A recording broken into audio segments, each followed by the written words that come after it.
Episode के starting में हम यहाँ पे हमारे मेन कैरेक्टर को देखते हैं जो कहीं डूबते हुए कह रहा होता है क्या सब कुछ ऐसे ही प्लान हुआ था।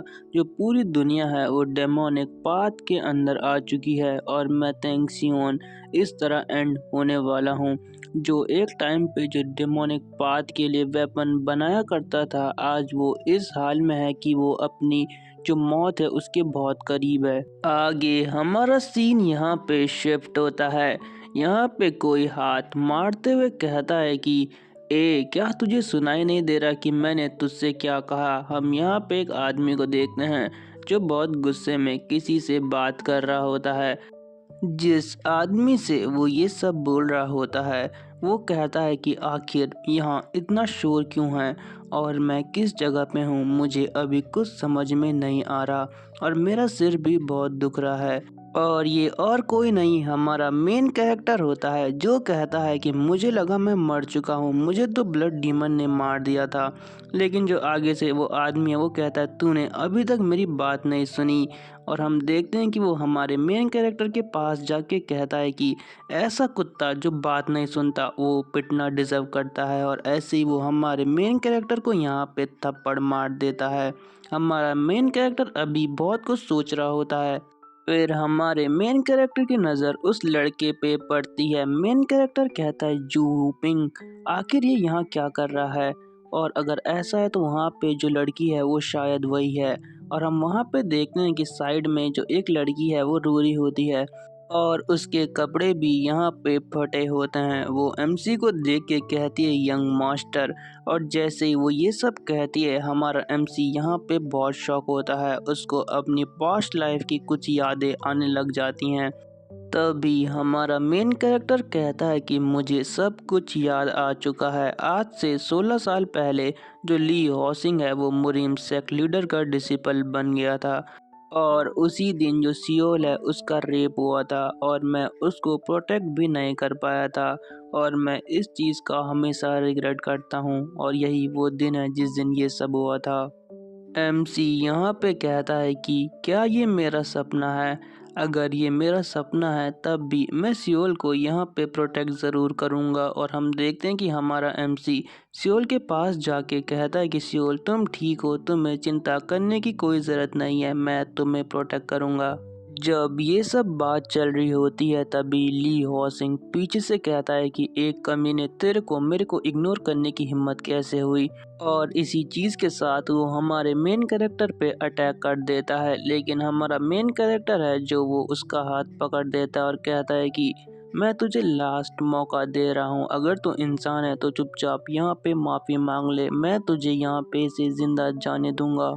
तभी जो ली हॉसिंग है वो अपना हाथ छुड़ाते हुए कहता है कि क्या तू पागल हो चुका है?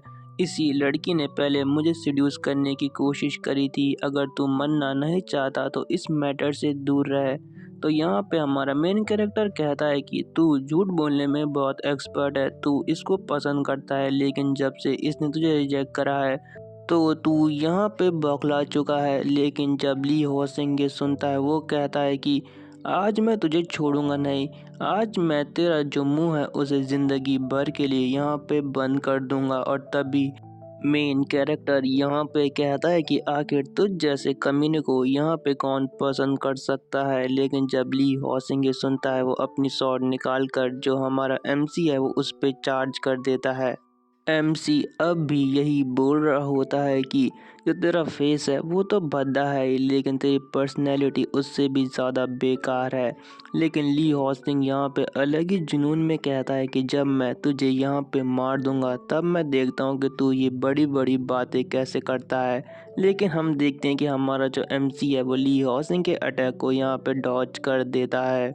ली हॉजिंग यहाँ पे कहता है कि तेरी हिम्मत कैसे हुई, आखिर इसने डॉज कैसे कर लिया। लेकिन तब हमारा मेन कैरेक्टर सोचता है कि आखिर मैं इस पे अटैक कैसे करूं। तभी हमारा मेन कैरेक्टर बहुत तेजी से जाके जो ली हॉजिंग है उसके अटैक को आराम से डॉज कर देता है।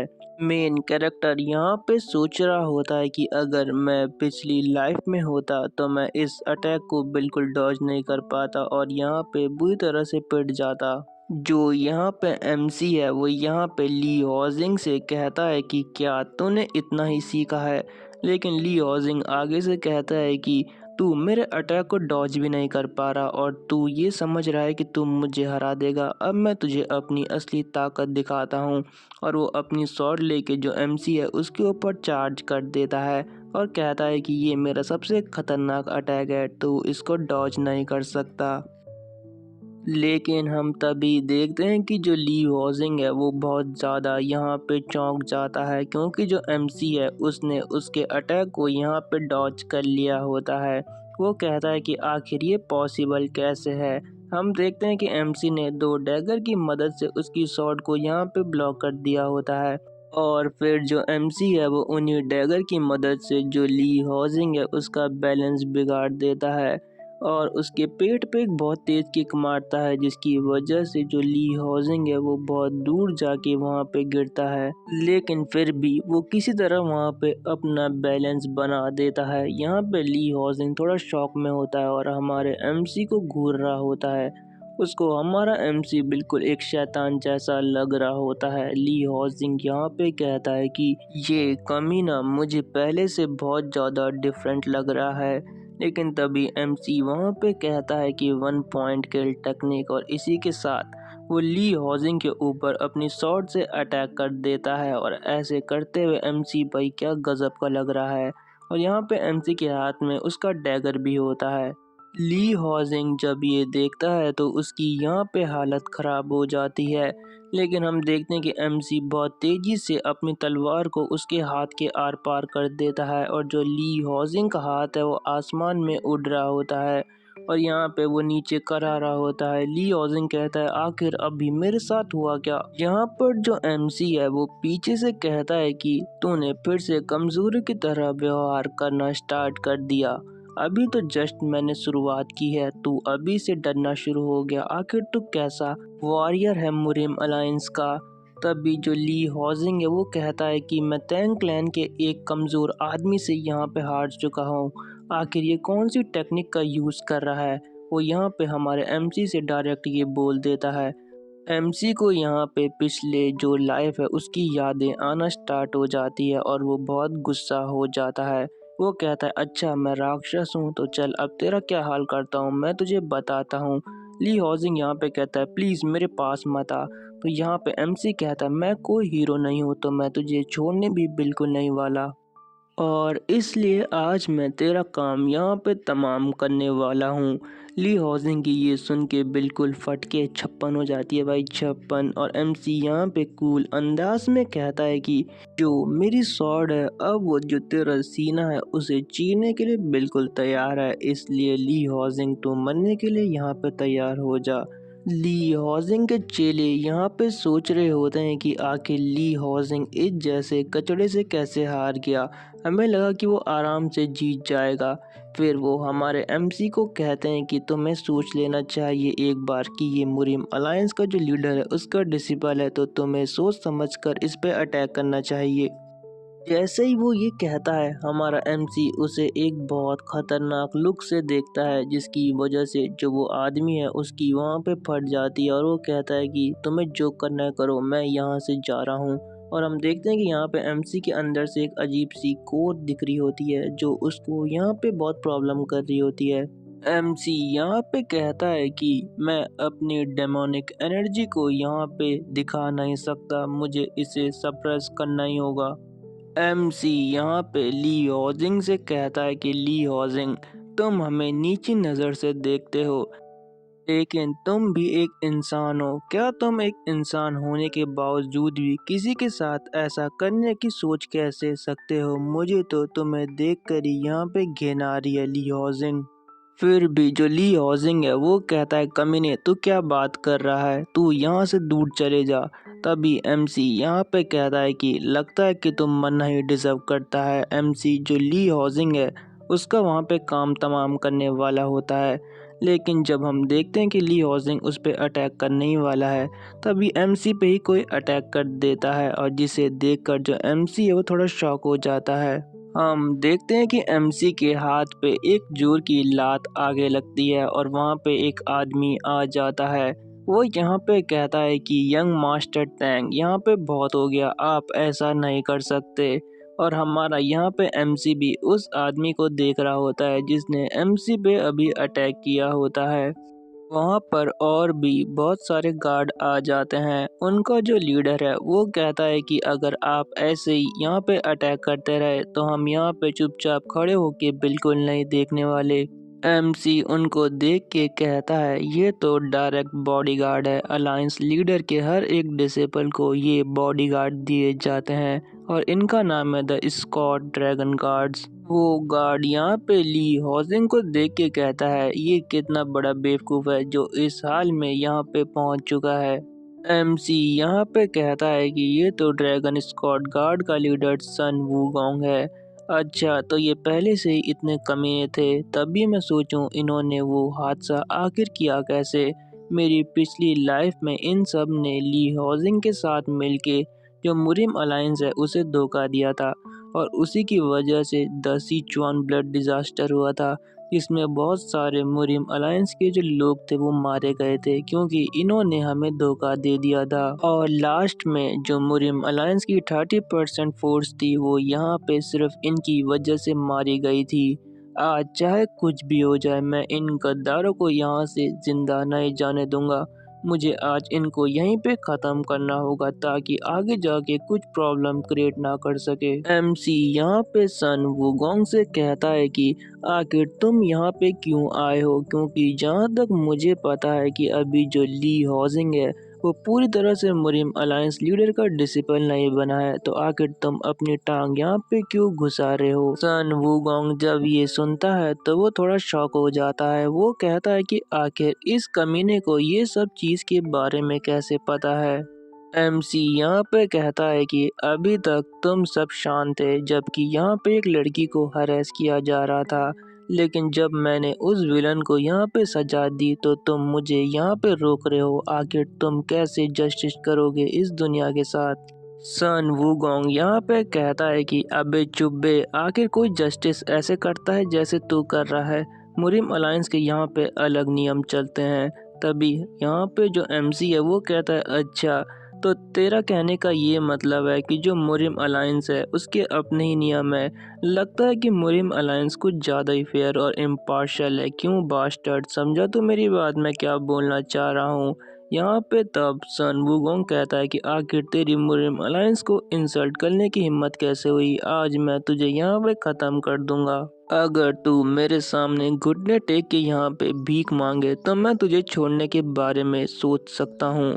लेकिन एमसी आगे से कहता है कि अरे तू गार्ड लीडर होने के बाद भी कितनी बकबक करता है। क्या तू इस पोजीशन तक सिर्फ अपनी जो बकबक है उससे ही पहुंचा है और तुझे कुछ आता नहीं है क्या। ये बात सुनकर जो सन वूगोंग है वो बहुत गुस्से में आ जाता है और कहता है कि एरोगेंट बास्टर्ड, आज तू बचने नहीं वाला। और इसी के साथ वो अपने आदमियों को जो एमसी है उस पे अटैक करने के लिए भेज देता है। यहाँ पर जो 3 मार्शल आर्टिस्ट है वो एमसी पे अटैक कर देते हैं। एमसी कहता है कि ये 3 फर्स्ट लेवल के मार्शल आर्टिस्ट है और इसी के साथ यहाँ पे जो फाइट है वो स्टार्ट हो जाती है। एमसी उन सब के अटैक को ब्लॉक करते हुए उन पे काउंटर अटैक करना स्टार्ट कर देता है, लेकिन हम देखते हैं कि पीछे से भी उस पे अटैक हो रहा होता है। एमसी पीछे से जो अटैक है उसको आते हुए देख लेता है और बड़ी मुश्किल से उस अटैक को यहाँ पे डॉज करता है, लेकिन फिर से एमसी पे पीछे से 2 मार्शल आर्टिस्ट यहाँ पे अटैक कर देते हैं। एमसी कहता है कि ये तो थोड़े बहुत एक्सपर्ट लग रहे हैं और हम देखते हैं कि यहाँ पे एमसी भी उनके अटैक को डॉज करते हुए उन दोनों को यहाँ पे अच्छी टक्कर दे रहा होता है। एमसी यहाँ पे कहता है कि मैंने पॉइंट किल टेक्निक का यूज़ करा है जिसकी वजह से जो मेरी पावर है वो यहाँ पे थोड़ी बहुत वीक हो चुकी है। और हम देखते हैं कि यहाँ पे फिर से एमसी पे वो तीनों अटैक कर देते हैं। हम देखते हैं कि एमसी यहाँ पे उसके अटैक से जंप करके बच जाता है और जो अपनी स्वॉर्ड का हैंडल है वो उस डिसाइपल के कंधे पे मार देता है, जिससे कि वो डिसाइपल वहीं पे बेहोश हो जाता है और यहाँ पे अब उठ नहीं पाता। लेकिन तब हम देखते हैं कि एमसी एक और अटैक एक डिसाइपल पे कर देता है और वो डिसाइपल इस अटैक से एक दीवार में जाके टकराता है। और जो तीसरा वाला होता है वो तो अभी कह ही रहा होता है कि आखिर हमारे साथ हो क्या रहा है।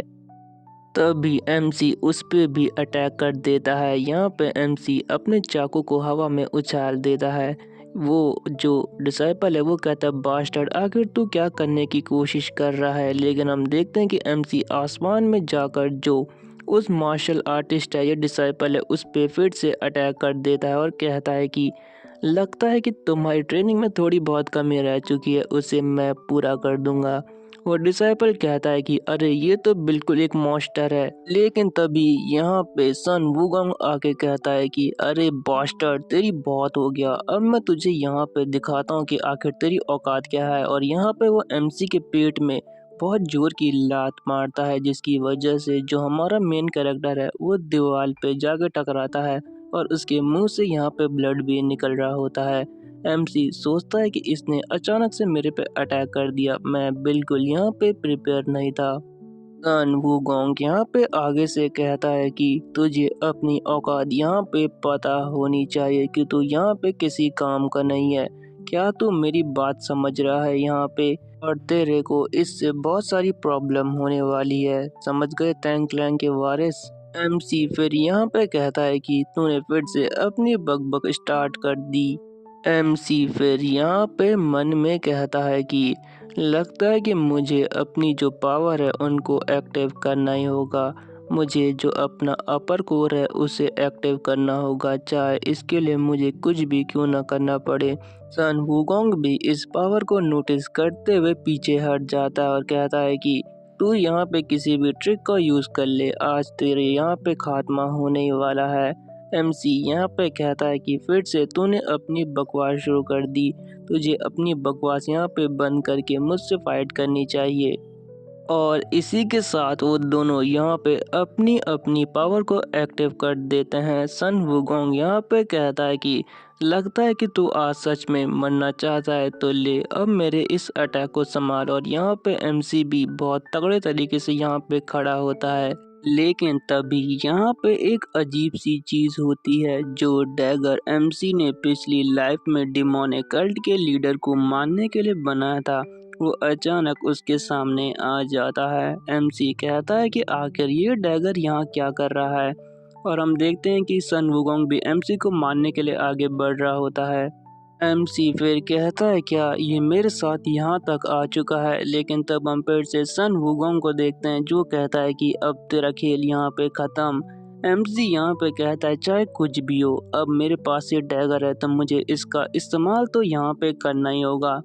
और फिर हम देखते हैं कि जो एमसी है वो उस डैगर को अपने हाथ में लेके एक बहुत खतरनाक सा अटैक करना स्टार्ट कर देता है और कहता है कि मुझे एक स्ट्राइक में ये ख़त्म करना होगा। लेकिन तभी वहाँ पे फिर से एक और अजीब चीज़ होती है, एक गोल्डन लाइट वहाँ पे आसमान में आ जाती है, जिसकी वजह से जो वो दोनों हैं उन दोनों के अटैक वहाँ पे नलीफाई हो जाते हैं और यहाँ पे उन सब की बॉडी भी काम नहीं कर रही होती है।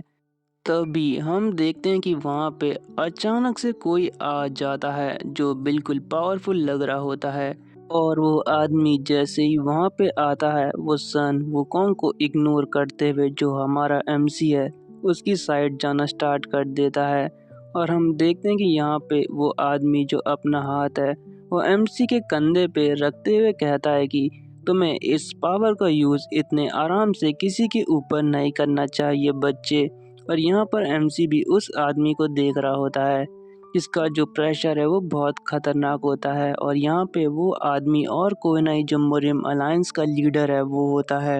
एमसी उस बुड्ढे को देख के सोचता है कि जो जियांग जो है उसमें अभी इससे ज़्यादा स्ट्रांग और कोई नहीं है।